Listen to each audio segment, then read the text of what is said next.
Hello everyone, welcome to Synopsis IAS. I am Divyanshi Singh, selected as Deputy Collector in UP PCS 2020. Also, I have secured All India Rank 726 in UPSC Civil Services Examination. इस lecture में हम बात करेंगे general system of preferences के बारे में. तो general system of preferences जो कि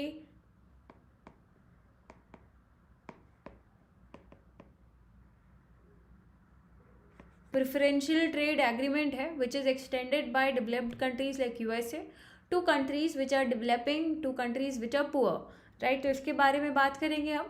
So this lecture is part of mains classroom program available at Synopsis IAS. इसके जैसे और कई प्रोग्राम्स हैं जो कि Synopsis IAS पे अवेलेबल हैं. आप यहाँ पे वेबसाइट पे जा कर के बाकी अन्य कोर्सेज के बारे में यहाँ पर इंफॉर्मेशन ले सकते हैं इन डिटेल, राइट? तो यहाँ पे आप विजिट करो. आपको जो भी कोर्स देखना है उसके बारे में व्यू कोर्सेज में जाके आपको उसकी डिटेल इन्फॉर्मेशन मिल जाएगी, राइट? सो शुरू करते हैं. So general system of preferences है क्या ये?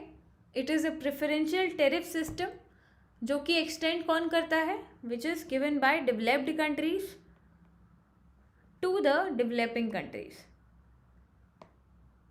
राइट? सो यहाँ पर it involves reduced most favoured nation tariffs या फिर ड्यूटी फ्री एंट्री प्रोवाइड करते हैं टू द कंट्रीज जो कि बेनिफिशियरी होते हैं, यानी कि डेवलपिंग कंट्रीज. उनके वहाँ से जो भी इम्पोर्ट है, जो भी एक्सपोर्ट हो रहा है, जैसे कि ये ए डेवलपिंग कंट्री है, अब यहाँ से ये बी कंट्री, ये डेवलप्ड कंट्री है.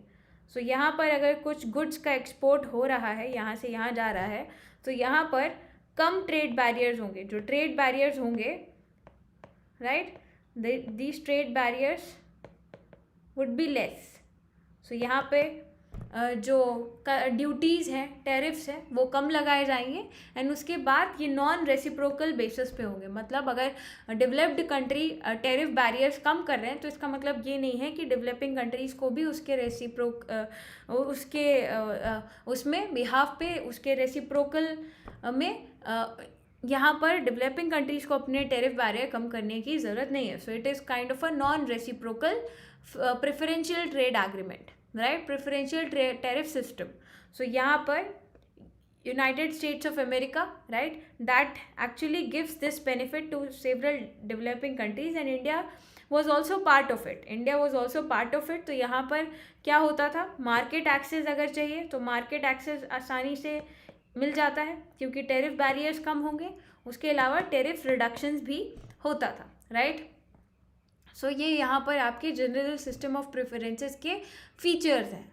अब अगर हम बात करें कि यहाँ पे इंडिया को इससे कितना फ़ायदा होता था, सो इंडिया करीब $5.6 बिलियन ऑफ इंडिया का जो एक्सपोर्ट है to United States of America, वो आपका करीब $5.6 बिलियन का जो हम एक्सपोर्ट करते थे, trade exports, they come under GSP, general system of preferences में आता था, राइट? तो अगर हम यहाँ पर बात करें कि जीएसपी के ऑब्जेक्टिव्स क्या हैं, what are the objectives of GSP, तो यहाँ पर ये ऑब्जेक्टिव्स है कि जो भी पुअर कंट्रीज़ हैं वहाँ से एक्सपोर्ट को बढ़ावा दिया जाए, right, to the developed countries. So जो भी गरीब कंट्रीज़ हैं, डेवलपिंग कंट्रीज़ हैं, वहाँ पर एक्सपोर्ट वहाँ पर इंक्रीज़ किया जा सके ताकि उन कंट्रीज़ की इकोनॉमिक ग्रोथ अच्छी हो, राइट? सो ये चीज़ प्रोवाइड की जाती है. उसके अलावा GSP promote sustainable development in beneficiary countries by helping these countries to diversify their trades with USA. So जो भी कंट्रीज़ हैं जहाँ पे अगर इकोनॉमिक ग्रोथ अच्छी होगी तो obviously that country would be better. If you talk about the socio economic indicators, food security है, राइट, इनकम सिक्योरिटी है for the people, that can be ensured more if there is more economic growth. So यहाँ पे general system of preferences, it also promotes sustainable development implicitly in the beneficiary countries, right? So एक ये इसका important aspect है. उसके अलावा जो GSP है तो उससे अमेरिका की कॉम्पिटिटिवनेस बढ़ती है. क्यों?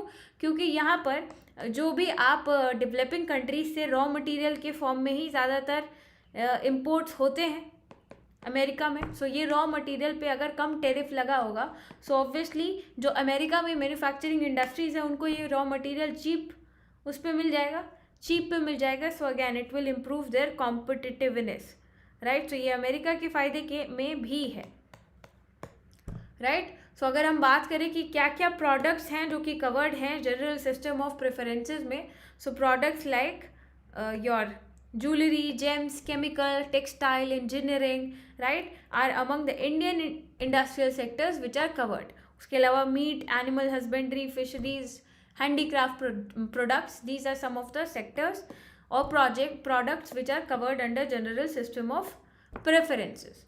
So अगर हम बात करें कि GSP के बेनिफिट्स क्या हैं इंडिया के लिए, इंडिया के 5.76 बिलियन जो एक्सपोर्ट्स हैं गुड्स में, that is covered under GSP। तो उसके क्या फ़ायदे होते हैं, इंडिया को क्या होते हैं? सो यहाँ पर इंडिया के लिए अगेन मार्केट एक्सेस ईजी था, उसके अलावा वहाँ पर टेरिफ बैरियर्स जो थे वो कम थे। तो ऑब्वियसली यहाँ पे एक्सपोर्ट में बढ़ावा मिलेगा, so obviously there would be more trade balance in India's favour, right, क्योंकि more dollars will be coming to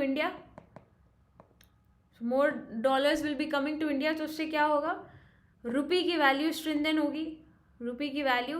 होगी compare to dollar, right. And then exports और इनकरेज होंगे, more exports will increase, right, and उससे क्या होगा, economic growth will also increase, right.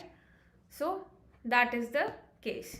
सो अगर हम बात करें, अभी USA has actually withdrawn this status of general system of preferences from Indian products. जो इंडियन प्रोडक्ट्स यहाँ पे US में जाते हैं which were covered under general system of preferences, so India ने यहाँ पर USA ने इंडिया को बेनिफिशियरी कैटेगरी से हटा दिया है, राइट। क्यों हटा दिया है, राइट, यहाँ पे इसलिए हटा दिया है कि USA को कई सारी चीज़ों में, जैसे कि ऑटोमोबाइल्स है, राइट, तो वहाँ पर इंडिया जो है हाई टेरिफ्स लगाता है, इंडिया एक्सेस इजीली देता नहीं है, राइट। तो यहाँ पर USA चाहता है कि हमें भी एक्सेस मिले आपकी मार्केट में, बट इंडिया जो है हाई टेरिफ्स रखता है। तो अगेन उसका रिपरकशन में हमें देखने को मिला कि इंडिया से ये GSP स्टेटस हटा लिया गया, right. Then India also failed to take the necessary steps to meet GSP criteria, right. उसके अलावा जो इंडिया के नए ई-कॉमर्स रूल्स हैं वो that will hurt many US companies like Amazon, Walmart,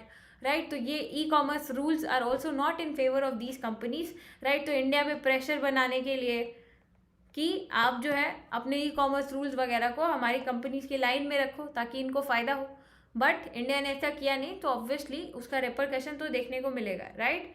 so that is the case. तो अगर हम बात करें क्या इंडिया पे क्या इसका कोई असर पड़ता है तो कितना पड़ता है, कितना नहीं पड़ता है।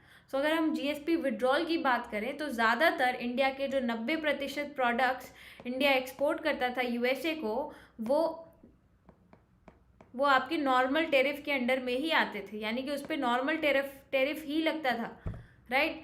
खाली 10% प्रोडक्ट्स ऐसे थे जिन पे एक्सपोर्ट करने में सब्सिडाइज्ड, राइट, या फिर नॉर्मल टेरिफ से कम टेरिफ लगता था।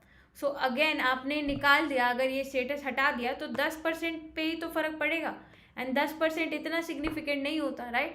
सो 10% से कोई बहुत ज़्यादा इम्पैक्ट नहीं पड़ेगा, but yes there are certain sectors जो कि जिनको ज़्यादा फ़ायदा होता था from this GSP, so that will be affected. So वो कौन से सेक्टर्स हैं, वो सेक्टर्स हैं आपके processed food, leather industry, plastic industry, engineering goods, right. उसके अलावा agriculture sector will be affected,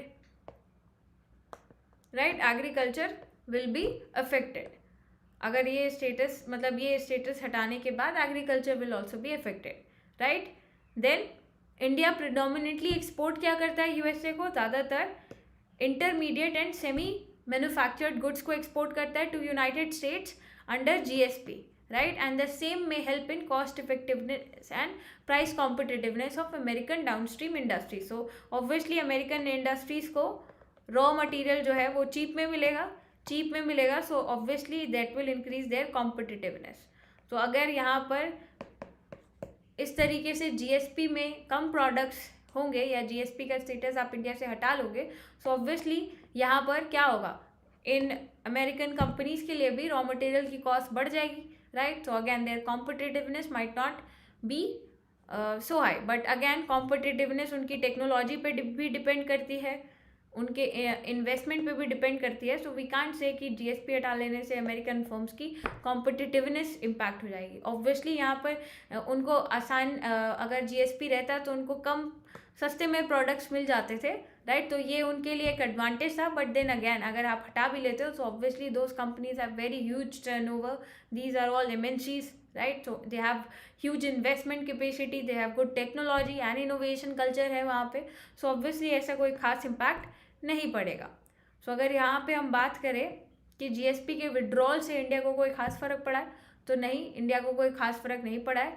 some sectors like agriculture, right, processed food, they were impacted, but still we can cope with that. It is not such a big deal. As we have seen, only 10% products जो थे वो GSP में covered थे, not all of them were covered, right? So India को ensure करना है that we should also leave our big but poor attitude, right? We should also be reducing tariffs, right? Because अगर हम tariff नहीं कम करेंगे, हमेशा protectionism पे focus करेंगे, so obviously the other countries will not reduce it in our favor.